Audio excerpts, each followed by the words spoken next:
What a week. My story is a story of a little girl with a big heart and big dreams.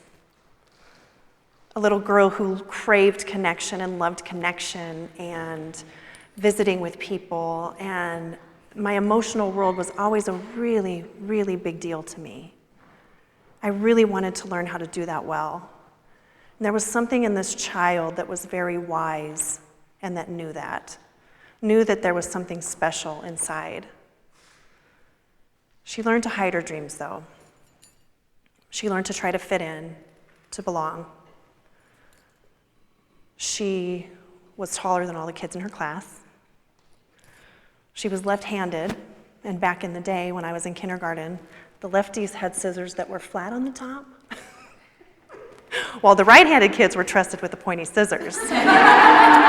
So I was rocking the green-handled scissors with the flat top.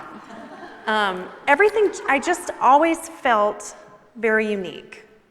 And I didn't necessarily feel like it was a really bad thing, but I did feel like I needed to be small.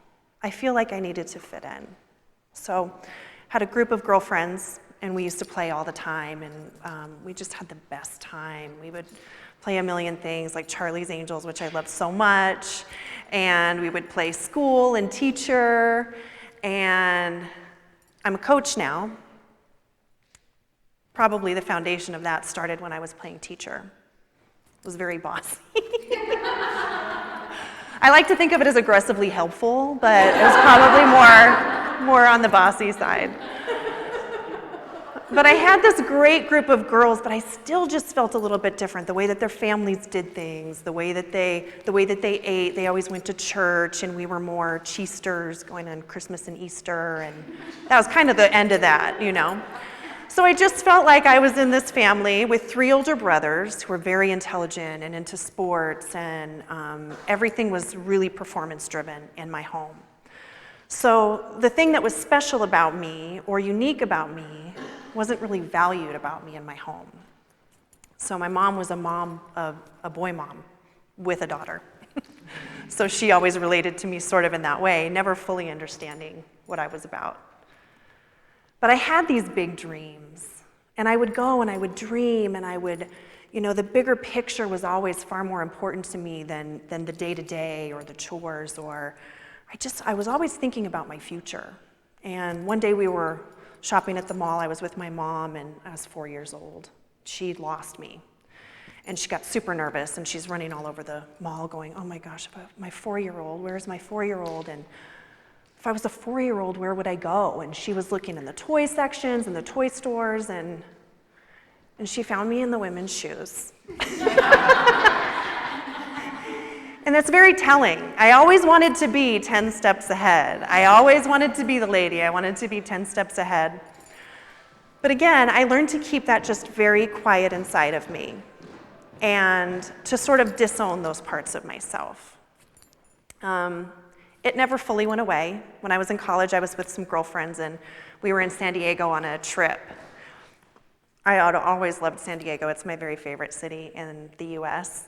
And there's a town called Coronado right across the bay. And there was this set of condos.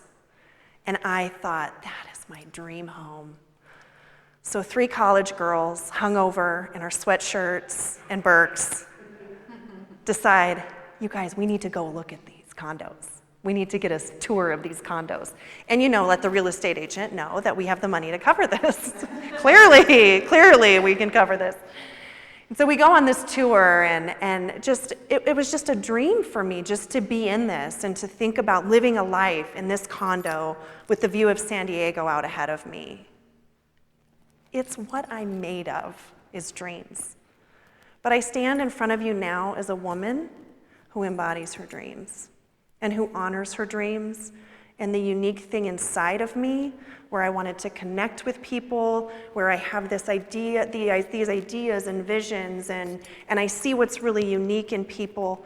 These are all the things that I'm using in my life and in my business right now. And it's not just a business for me, it's a true calling. Because I know that little girl, and to honor her, I need to do this with other people. I need to help other people to see inside of them and to be the mirror for them to see that beauty that they have, and to be living a life that truly represents their heart and their dreams.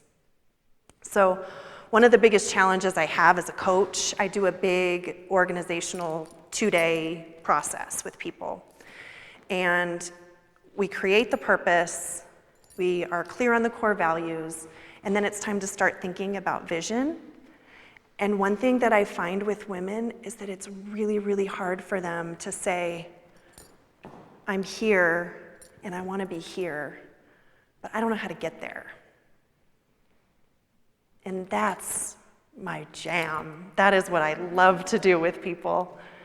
So it's really hard, though, to have them let go and sort of move toward what that vision is, or to even conceptualize that they could do it.